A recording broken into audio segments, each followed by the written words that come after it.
చాలా మంది taboo stigma లాగా చూసే పీరియడ్స్ ని ఇక్కడ సెలబ్రేట్ చేసుకుంటారు.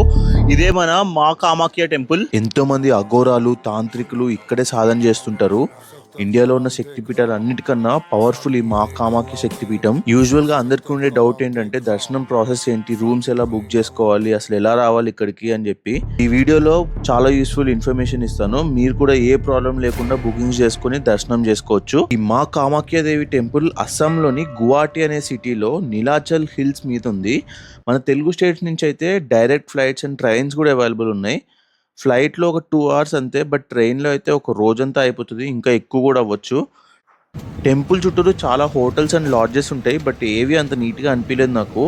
అందరూ టెంపుల్ పక్కనే తీసుకుంటే ఈజీ వెళ్ళిపోవచ్చు అనుకుంటూ చెప్పారు. బట్ ఈ గువాహటి మొత్తం క్యాబ్స్, ఆటో, ఈ రిక్షాస్ అవైలబుల్ ఉన్నాయి కాబట్టి టెంపుల్ ఒక 10 minutes డిస్టెన్స్లో మంచి ఎయిర్బిఎన్బీస్ ఉన్నాయి. ఒక 4 member ఫ్యామిలీ వస్తే లాడ్జెస్ తీసుకోవడం కన్నా ఎయిర్బిఎన్బి తీసుకుంటే చాలా తక్కువలో అయిపోతుంది, ఇంకా చాలా నీట్గా కూడా ఉంటాయి. గర్భగుడి లోపలికి వెళ్ళి దర్శనం కాకుండా దూరం నుంచే ఫ్రీ దర్శనం అయితే ఇలా వెళ్ళిపోవచ్చు. ఒకవేళ మీకు కానీ డైరెక్ట్ గా వెళ్ళి టచ్ చేసి రావాలి అనుకుంటే మాత్రం ముందే మనము 501 రూపీస్ పెట్టి టికెట్ తీసుకోవాలి. అది మనకి ఎప్పుడు పడితే అప్పుడు దొరకదు, ఆన్లైన్ లో ఆఫ్లైన్ లో దొరుకుతుంది. మోస్ట్లీ ఆన్లైన్ లో అయితే రిలీజ్ చేసిన వెంటనే అయిపోతుంది. ఆన్లైన్ విఐపి టికెట్స్ కోసం అయితే మీరు ప్లాన్ చేసుకున్న 1 week ముందు నుంచే ట్రై చేయాలి. ఈ మేక అయితే ఎన్నో హార్స్ నుంచి ఇక్కడే నీల్ డౌన్ చేసుకుంటూ ఈ స్టాచ్యూ మీదనే ఉంది. ఏదో పనిష్మెంట్ ఇచ్చినట్టు అలా ఎక్కడో చూసుకుంటూ అలానే నుంచొని ఉంటుంది. ఈ చిన్న మేక కూడా ఇంతే, ఇట్లనే ఎక్కడో చూసుకుంటూనే చాలా సేపు నుంచి ఇలానే ఉంది. వీటి గురించి వీడియో ఎండింగ్ లో చెప్తాను.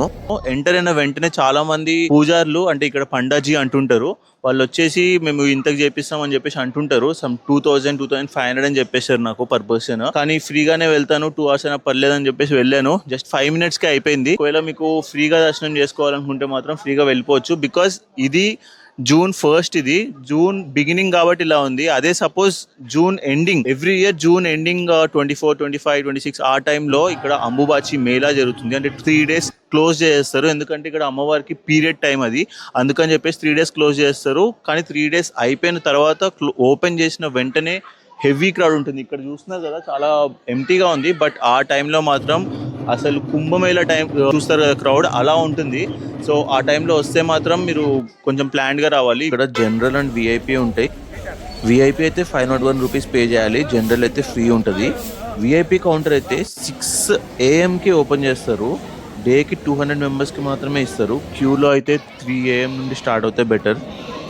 జనరల్ కౌంటర్ అయితే 1:30 నుంచి 2 AM స్టార్ట్ అయిపోతుంది. జనరల్ టికెట్ దొరికిన తర్వాత కూడా గుడిలోకి వెళ్ళడానికి ఒక 7 to 8 hours పడుతుంది ఈజీగా. దర్శనం అయిపోయిన తర్వాత ఇక్కడ 2 గుండాలు ఉంటాయి, ఇక్కడికి వచ్చేయాలి మీరు.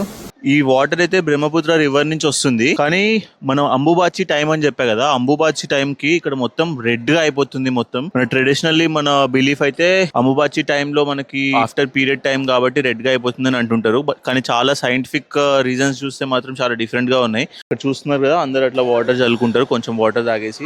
కొంతమంది అయితే మేము వచ్చినప్పుడు చూస్తే అయితే కొంతమంది దూకే స్విమ్మింగ్ కూడా చేసేసారు. సో మనం ఈ యానిమల్స్ అంతా చూస్తున్నాం కదా, ఈ యానిమల్స్ అంతా కోరికలు కోరుకున్న వాళ్ళంతా టెంపుల్ లో ఆఫరింగ్ లాగా ఇచ్చేసినట్టు అనమాట. ఇక్కడ కనిపిస్తున్న ఈ పీజియన్స్ ఇంకా గోట్స్ ఇవన్నీ కూడా బలికి రెడీగా ఉన్నవే.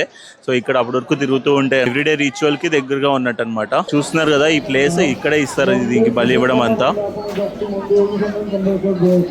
చాలా మంది ఇక్కడ చాలా అపోహల్లో ఉంటారు. ఏంటంటే ఇక్కడ తాంత్రిక పూజలు జరుగుతుంటాయి, ఇంకా చాలా దేవుడిని చేస్తూ ఉంటారని చెప్పేసి చెప్తూ ఉంటారు. బట్ నేను విన్నది ఏంటంటే తాంత్రిక పూజ అనేది ఒక పూజా విధానం అంతే. బలిదానం కోరుకునే దేవతలు ఉంటారు కదా, అలా తాంత్రిక పూజలు చేస్తుంటారు అనమాట. అందుకని చెప్పేసి ఇక్కడ మనకి గోడ్స్ గానీ పీజియన్స్ గానీ ఉన్నాయి. డైలీ రిచువల్స్ కింద సాక్రిఫైస్ చేయడానికి అని చెప్పేసి రెడీగా ఉన్నట్టే. ఓన్లీ మేల్ గోడ్స్, మేల్ పీజియన్ ఇవే సాక్రిఫైస్ ఇస్తారనమాట, ఎందుకంటే female is the source of life కాబట్టి. సో ఇది మన కామాఖ్య టెంపుల్. మీకైతే ఇన్ఫర్మేషన్ చాలా యూస్ఫుల్ అనిపించింది అనుకుంటున్నాను. కొంచెం మన యూస్ఫుల్ అనిపిస్తే మాత్రం లైక్, షేర్, సబ్స్క్రైబ్ చేయడం మర్చిపోకండి.